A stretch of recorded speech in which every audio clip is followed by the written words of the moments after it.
So hello everyone. Today we'll discuss how to compute the beta of any stock by different methods. So what we have as a raw data, we have a data for Nifty, which we have taken from 2019 to 2024. It's a monthly data. And correspondingly, we have data share prices of two companies. One is HUL and the second is ICICI Bank.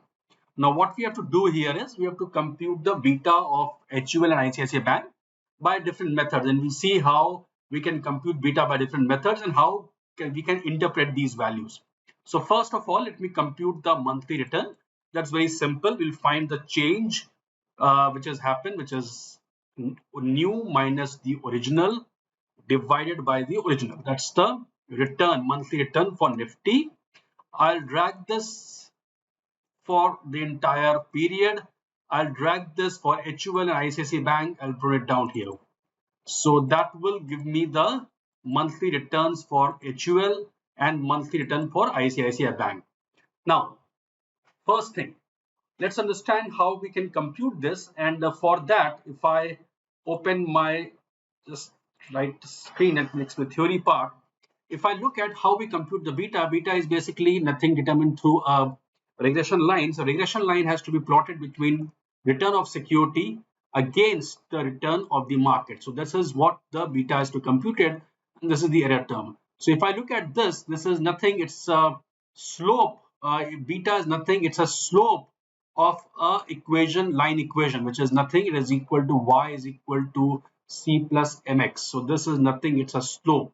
So if I plot a line between the return of market and a return of security, and I compute the slope of this plot, I will get what is called as the beta of my security. That's the one method.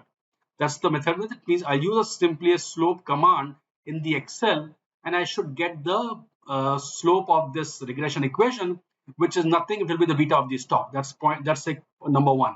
Second, I can also get this value of x coefficient. This is nothing, it's x coefficient by using an equation which is covariance of I into m divided by variance of market. So I can also compute the beta of a security by using this relationship, which is beta is nothing, it's equal to covariance between security and the market divided by the variance of the market. And the third way is as simple method.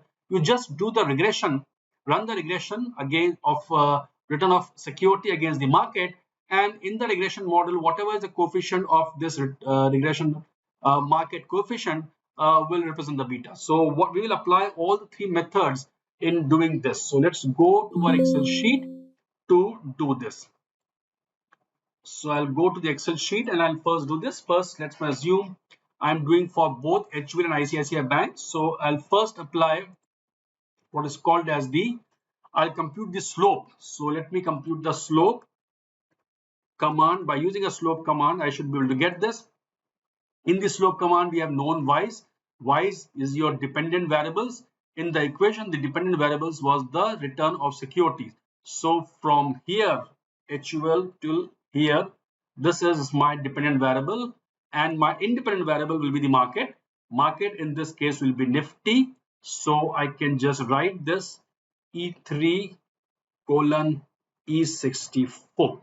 So that becomes my market. And if I just click this, my beta of HUL is coming out to be 0.173. And I can just freeze this so that I can directly compute this beta of my ICICI Bank also. So if I do this here, and then I'll just drag this down, I should get the beta of ICICI Bank. So the beta of ICICI Bank is 1.30 and beta of HUL is 0.17, and which do reflects that what is the nature of the business these both businesses are. So if you can see, beta of ICICI Bank is 1.30, which means for any 1% change in the stock market or 1% change in the Nifty, the ICICI Bank stock will change by roughly 1.3%. Whereas in HUL, it is very low beta, and which is logical also. The HUL business is not so much dependent on the market environment, and therefore if 1% changes happen in the Nifty, In HUL, the change will be only 0.17%. So that's the first way of computing beta by using a slope command. Okay, let me again recompute this beta, and this time I'll do by computing what is called as the by using covariance variance equation. So first of all, let me just compute the covariance of the security with the market. And how will I go about it? So covariance, I'll use a sample part here, array 1, array 2. So array 1 will be the HUL return, array 2 will be the Nifty return. So again, I'll take HUL return, which is from here to here. And then similarly, I'll take E3 to E64, which will be my market return. So that's the covariance of HUL with the ICICI with the market. And again, what will I do? I'll just freeze the market. I'll just have to freeze this, not this part here, so that once I drag it down, drag on the right, I should get the ICICI Bank also. So this is the covariance of ICICI Bank with respect to the market, and this is the covariance of HUL with the market. And now I can again compute the beta. So I'll just compute the variance also. The variance of market I want to compute. So variance of market will be variance of Nifty, which is in this case variance of Nifty I have to compute. So variance of Nifty is simple. You just have to do this variance of sample, which is Nifty is here from here to here. So I'll get the variance of Nifty. And once I get the variance of Nifty, I can compute the beta. And as I mentioned, beta was nothing. It's the covariance. Let me just write the formula. Covariance between security, which is in case of HUL, with respect to Nifty, divided by the variance of Nifty. So that is how will I get this. And therefore, if I do this here, which is covariance of HUL with Nifty divided by variance of Nifty, I should get the same value. I apply the same logic here also. So the same logic what is applied here, covariance of ICICI Bank with the market divided by the variance of market, I'll get the beta of ICICI Bank and beta of HUL. That's the second method. And now I'll apply the third method to compute this, which is a long method, but that will show also because I'm more concerned with the HUL. I have a doubt that whether it is so low that whether this will be significant or not. So what do I do in this case? So now I will go and use the regression equation method to estimate the beta. So how will I go about this? So I'll go to data, I'll go to data analysis, I'll go to my regression. Okay. So input Y range, again in the Y range, what will I do? In the Y range, I will take the dependent variable. Dependent variable I'm first doing for HUL. In case of HUL, my dependent variable will be HUL return. So from here to here, that's the HUL. And X range will be the independent variable. Independent variable is a market model, and therefore the independent variable will be the Nifty return. In the first header, there's a label. I want the output in the same sheet. I want in different sheets. So let me just bring it here and choose. Yeah. So let me just paste it here. So, and we run this. And here we get this market model and we get more detailed output, which is here. So the correlation between Nifty return and the HUL return is 0.15, very low. You square this off, you will get the R square, which is almost 2.2%. Adjusted R square is much below this, which means only 2.2% of the variation in the HUL is because of market. So this HUL stock is not very dependent on market.